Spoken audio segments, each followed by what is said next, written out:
नमस्कार दोस्तों, मैं अमर कुमार। आज हम बात करेंगे चार्टर एक्ट 1833 का। इससे पहले जब हम 1813 को पढ़ रहे थे, उससे पहले 1793 था, उससे पहले 1773 था। ये जो कंपनियों को 20-20 साल का जब उनका लाइसेंस ब्रिटिश काउंसिल से बढ़ाया जाता था, या कंपनी जब जाती थी ब्रिटिश काउंसिल में ये कहने कि उनके व्यापार के जो राइट्स है उनको भारत में बढ़ा दिया जाए, तो वो 20-20 साल के लिए बढ़ा दिया जाता था।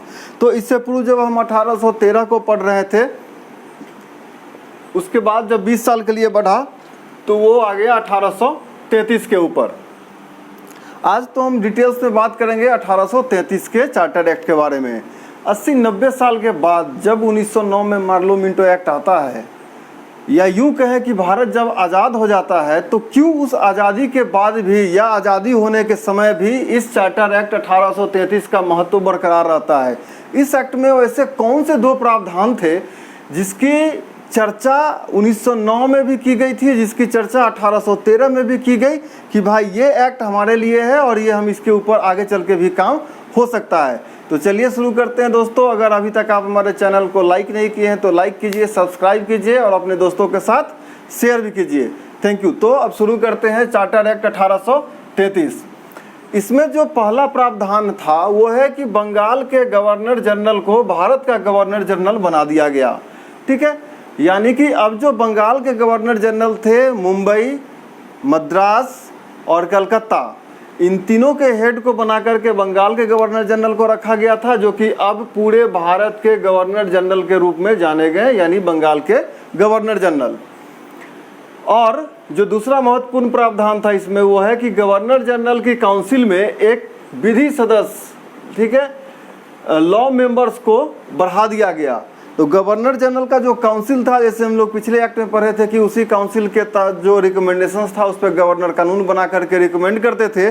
तो अब उस गवर्नर जनरल के काउंसिल में एक नया लॉ मेंबर लाया गया, और आप जानते हैं कि इस लॉ मेंबर का नाम क्या है, आप कमेंट बॉक्स में मुझे बताएंगे।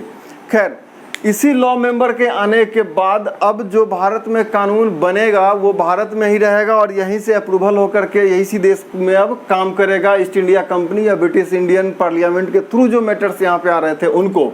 और इसी चार्टर एक्ट 1833 के तहत एक लॉ कमीशन बनाने का भी पावर दिया गया।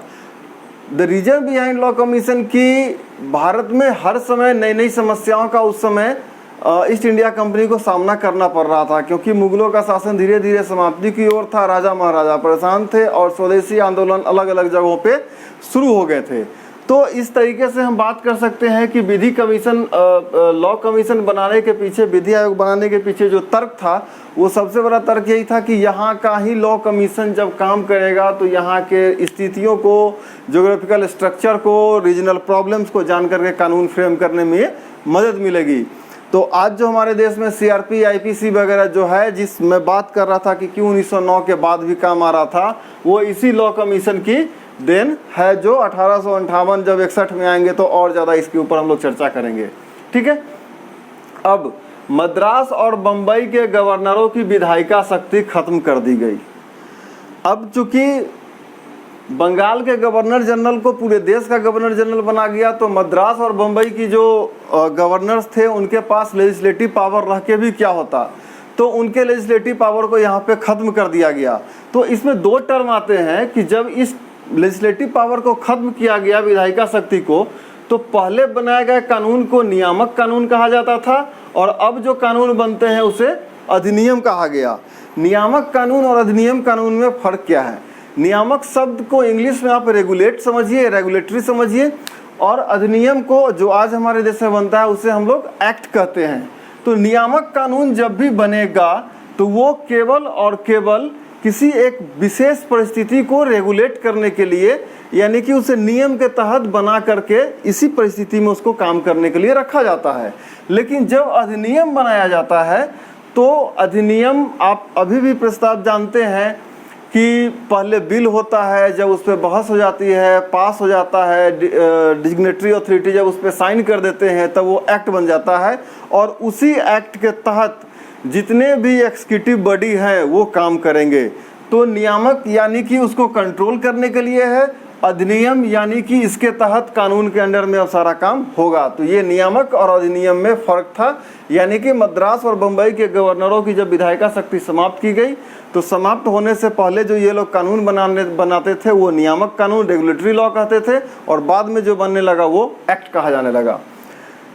नेक्स्ट है कि कंपनी के व्यापारिक अधिकार समाप्त कर दिए गए चाय और चीन के साथ। ये कंडीशन है, क्योंकि हम इससे पहले 1813 में पढ़े थे कि कंपनी के व्यापारिक अधिकार को समाप्त कर दिया गया था। समाप्त करने के पीछे कारण था कि 1800 आते आते तक ब्रिटेन में औद्योगिक क्रांति बहुत जोर से आगे बढ़ने लगी थी, और वहाँ के नए नए जो व्यापारी वर्ग थे उन्होंने कहा कि भाई अब मुझे भी काम करने की, नए नए टेक्नोलॉजी है, हम नए नए प्रोडक्ट्स ला सकते हैं, नए नए तरीके से ला सकते हैं, तो मुझे भी काम करने का अवसर मिलना चाहिए। तो उस समय ब्रिटेन की पार्लियामेंट जो थी ईस्ट इंडिया कंपनी के व्यापारिक अधिकार को समाप्त तो की, लेकिन चाय का ट्रेडिंग और चीन के साथ व्यापार, इस बात को याद रखिएगा, टी यानी टी ट्रेडिंग और ट्रेड विथ चाइना, ये ईस्ट इंडिया कंपनी के एकाधिकार में ही रहने दिया गया। यानी कि इंडिया में अगर ब्रिटेन से कोई और भी बिजनेसमैन आते हैं तो वो चाय का व्यापार और चीन के साथ कोई और ट्रेड नहीं करेंगे। ये एकाधिकार था ईस्ट इंडिया कंपनी को, जो कि 1833 के चार्टर एक्ट में समाप्त कर दिया गया। अब वो कोई भी कर सकता था। इस एक्ट का जो सबसे बड़ा एक खासियत था वो है कि यहाँ पे दास प्रथा को समाप्त कर दिया गया, यानी कि गुलामी सिस्टम जो थी, सेल्वरी सिस्टम, उसको समाप्त कर दिया गया। अब कोई भी उस तत्कालीन समय के बाद से देश में गुलाम बनने योग्य वाली जो बातें थी उसको समाप्त कर दिया गया। ये अंग्रेज के समय से ही है, 1833 के चार्टर एक्ट में। वन ऑफ द मोस्ट, सरकारी सेवा के लिए योग्यता का प्रावधान किया गया। यानी कि उस समय तत्कालीन समय में जो भारतीयों को अगर सरकारी सेवा में लिया जाता था तो उससे पहले उनका वंश, जन्म, जन्मस्थान, कास्ट, क्रीड, ये सारे चीज़ों को देखा जाता था। इसे चार्टर एक्ट 1833 में समाप्त कर दिया गया सरकारी सेवा में कि अब जो भी आएंगे वो मेरिट के आधार पे आएंगे। और मैं क्यों कह रहा था कि इसके कुछ प्रावधान ऐसे हैं जो 100 वर्षों के बाद भी लोग याद करते थे, तो ध्यान से लगाइए, क्या अभी सरकारी सेवा के लिए वो जन्म स्थान या कोई अन्य विशेष योग्यताएं हैं? संभवतः नहीं। सरकारी सेवा के लिए अभी जो योग्यता का प्रावधान है कि आपको किस पद के लिए कितनी योग्यता होनी चाहिए, योग्यता आई मीन की कितनी एजुकेट होना चाहिए आपको, वो किया गया। और यहाँ जो हम विधि सदस्य के फॉर्मेशन के बाद जो लॉ कमीशन बनाने की बात की गई थी, ये जब हम 1853 में आएंगे, चूँकि यहाँ पे +20 करना होगा क्योंकि कंपनी के व्यापारिक अधिकार को 1833 के बाद भी 20 साल के लिए बढ़ा दिया गया। तो जब हम 1853 में आएंगे तो ये कंपनी का आखिरी मेरे हिसाब से चार्टर एक्ट होगा, क्योंकि 1858 आने के बाद कंपनी के एकाधिकार को पूर्णतः समाप्त कर दिया गया। समाप्त तो यहाँ भी किया गया है। अब कंपनी के जब यहाँ पे अधिकार को समाप्त किया गया तो व्यापारिक अधिकार के समाप्त कर दिया, तो कंपनी क्या कर रही है? कंपनी यहाँ पे एडमिनिस्ट्रेटिव वर्क करने लगी। यानी कंपनी के जितने सारे भी मैनेजर्स थे, कंपनी के जितने भी डायरेक्टर्स थे, वो ईस्ट इंडिया कंपनी के काम को छोड़ के, यानी ट्रेडिंग को छोड़ के, अब वो यहाँ के एडमिनिस्ट्रेटिव वर्क को देखने लगे। और पॉलिटिकल काम को देखने के लिए गवर्नर जनरल थे, गवर्नर जनरल के साथ बोर्ड ऑफ काउंसिल्स था जो अलग अलग लोगों से मिलकर अपना काम कर रहा था। तो नेक्स्ट हमारा है चार्टर एक्ट 1853। इसके जो भी इम्पोर्टेंट पॉइंट्स होंगे हम उस पर डिस्कस करेंगे। तो आज हम यहीं पे समाप्त करते हैं। जैसा कि हम पहले आपको बता चुके हैं कि अभी जो भी हम वीडियो बन रहा है उसके ऊपर कोई क्वेश्चन आपको नहीं देने वाले हैं, लेकिन जो ये कॉन्स्टिट्यूशनल जो प्रोग्रेस है हमारे इंडिया का अंडर पॉलिटी या कह लें मॉडर्न हिस्ट्री, तो इसके ऊपर एक PDF बना करके पूरा MCQ का मैं एक डिस्क्रिप्शन बॉक्स में कभी इसका एक लिंक डाल दूंगा, जहां से आप इसे जा करके सॉल्व कर सकते हैं। उसे चाहे तो डाउनलोड करके अपने पास भी रख सकते हैं। तो आज चार्टर एक्ट 1833 में इतना ही है। अगर आपको वीडियो मेरा अच्छा लग रहा हो तो काइंडली इसे लाइक करें, सब्सक्राइब करें और अपने दोस्तों के साथ शेयर भी करें। Thank you.